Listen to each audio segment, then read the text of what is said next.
अस्सलाम वालेकुम दोस्तों, AH मोबाइल एंड रेफ्रिजरेशन में आपको खुशामदीद कहता हूं। दोस्तों आज की इस वीडियो में मैं आपको बताऊंगा कि ओप्पो के मोबाइल में एरर आता है the phone storage is damaged. तो इस एरर को किस तरह ठीक करना है दोस्तों, ये वीडियो UFI बॉक्स के तरीके से है। तो अगर आपके पास बॉक्स नहीं है तो फिर आप ये नहीं कर सकेंगे। तो ये मैंने फ़ोन दोस्तों ऑन किया है, अभी आप देखेंगे कि इसके ऊपर ये एरर आ चुका है, the phone storage is damaged. तो अगर आप भी इसी परेशानी से दो चार हैं तो ये वीडियो आपके बहुत देखने वाली है, और स्किप बिल्कुल ना कीजिएगा, क्योंकि आप अगर स्किप करेंगे तो हो सकता है कोई ऐसी चीज़ स्किप हो जाए जो आपने ज़रूरी देखनी हो। तो ये दोस्तों आप देख सकते हैं इस पे एरर है, आप भी देख लें, जो आपके पास मोबाइल है उस पे भी ये एरर आ रहा है, तो फिर आप ये वीडियो देख लें। तो सबसे पहले दोस्तों हम इसको हार्ड रीसेट करके देखते हैं कि शायद इसका हार्ड रीसेट करने से मसला हल हो जाए, क्योंकि बाज़ जो ओप्पो के फ़ोन हैं उनमें ऐसा मसला हार्ड रीसेट करने से ठीक हो जाता है। तो वॉल्यूम डाउन और पावर बटन की मदद से हमने जाना है रिकवरी मोड में। तो यहाँ पे आप देख सकते हैं वॉल्यूम की मदद से ऊपर नीचे करके और पावर बटन की मदद से ओके कर देना है, और यहाँ पे दोस्तों आप देख सकते हैं फेल लिखा हुआ आ गया है। तो अब दोस्तों मोबाइल को हम रीबूट कर लेते हैं, रीस्टार्ट कर लेते हैं, और क्योंकि इसके ऊपर फेल लिखा हुआ आ गया था तो अब रीस्टार्ट करने से भी वही आएगा एरर जो पहले आ रहा था। तो बहरहाल फिर भी देख लेते हैं, थोड़ा सा वेट करते हैं जब तक ऑन हो जाए।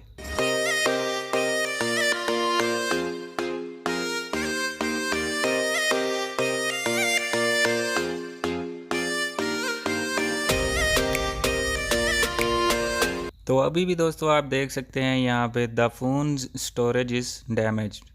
तो ये एरर अब UFI बॉक्स के ज़रिए ही ख़त्म होगा। तो इसको हमें ISP पिन आउट्स के ज़रिए जंपर करना पड़ेगा, और eMMC जो टूल है UFI का उसके ज़रिए इसको ठीक करना पड़ेगा। तो दोस्तों मैं जल्दी से इसको जंपर कर लेता हूँ, और कंप्यूटर पे चलते हैं और वहाँ पे देखते हैं इसको क्या करना है।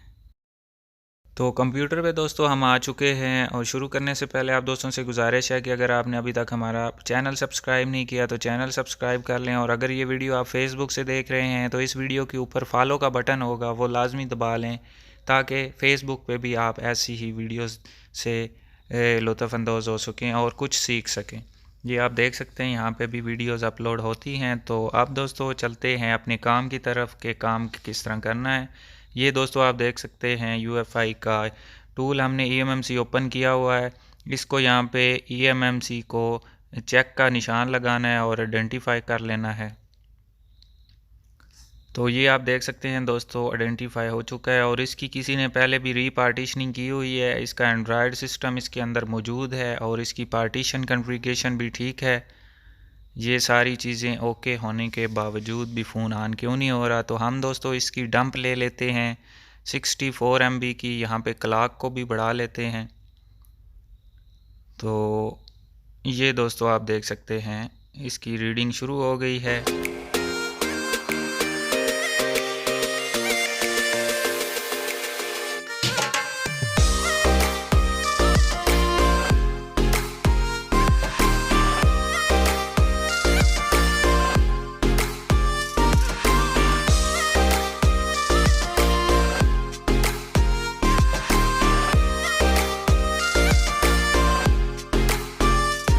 अब दोस्तों डंप तो रीड हो चुकी है। इसके बाद हमने यूज़र एरिया पार्ट में जाना है, और यहाँ पे हमने फैक्ट्री रीसेट कर लेना है। दोस्तों डंप इसलिए लिए है कि हो सकता है फ़ोन डेड हो जाए तो फिर हमें मसला ना कोई बने। अगर आप सिक्योरिटी फ़ाइल भी रीड करना चाहते हैं तो वो भी रीड कर सकते हैं। ये दोस्तों मैंने मास्टर क्लियर कर दिया, इसको 1 पे किया है दोस्तों। उसके बाद हमने इसका FRP क्लियर करना है, ताकि इसको ऑन करने पे FRP ना हो, ख़राब हो। अगर दोस्तों इस तरह करने से भी आपका फ़ोन ठीक नहीं होता तो फिर यूज़र एरिया पार्ट में सारी फ़ाइलें आप कॉपी कर लें, यूज़र डाटा को छोड़ के। और अगर आपके पास नहीं है तो इस वीडियो की डिस्क्रिप्शन से आपको ये मुकम्मल डंप फाइल मिल जाएगी मुकम्मल। बस आपने इसको राइट करना है और फ़ोन को ऑन कर लेना है। हमने इसको सिर्फ रीसेट किया यहाँ से। तो ये आप देख सकते हैं यहाँ पे ये जो सिक्योरिटी फ़ाइलें हैं ये सारी मैं यहाँ पे रीड कर लेता हूँ, लेकिन अगर सारी फ़ाइलें आपको चाहिए तो वो भी आपको डिस्क्रिप्शन से मिल जाएंगी। ये सिक्योरिटी फ़ाइलें IMEI ठीक करने के लिए होती हैं। तो सिक्योरिटी फाइलों को सबको मैंने चेक लगा लिया है। अब मैं ये रीड कर लेता हूँ।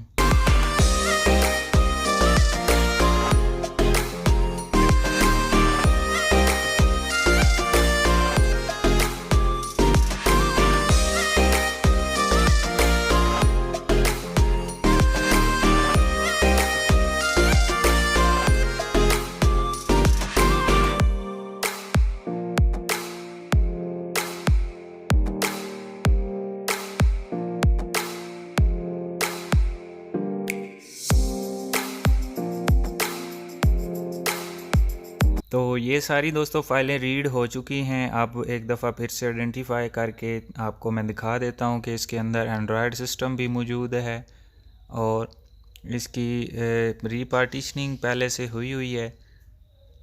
यहाँ पे इसकी पार्टीशन कॉन्फ़िगरेशन भी ठीक है, सब कुछ ओके है।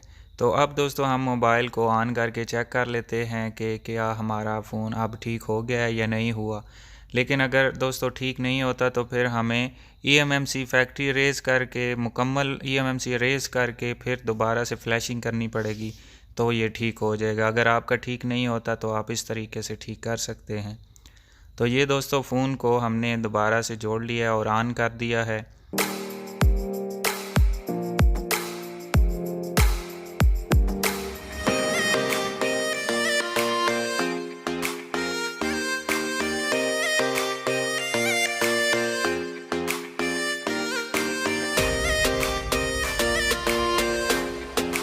तो दोस्तों आप देख सकते हैं अब फ़ोन इसका वेलकम मेन्यू पे आ चुका है। रीजन और लैंग्वेज वगैरह इसकी पूछ के ये सेट करके नेक्स्ट करते हुए हमने फ़ोन को मुकम्मल ऑन कर लेना है और इसी तरीके से ये फ़ोन ठीक हो जाएगा।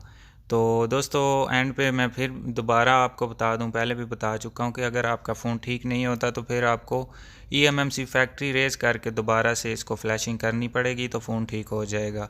तो दोस्तों मैं उम्मीद करता हूं आज की ये हमारी वीडियो आपको पसंद आई होगी। अगर पसंद आई हो तो लाइक ज़रूर कीजिए और शेयर कीजिए अपने दोस्तों में, ताकि वो भी इससे फ़ायदा उठा सकें। और दोस्तों मिलते हैं अगली वीडियो में एक नए से ट्रिक्स के साथ। तब तक के लिए अल्लाह हाफिज़। अल्लाह निगहबान। पाकिस्तान जिंदाबाद।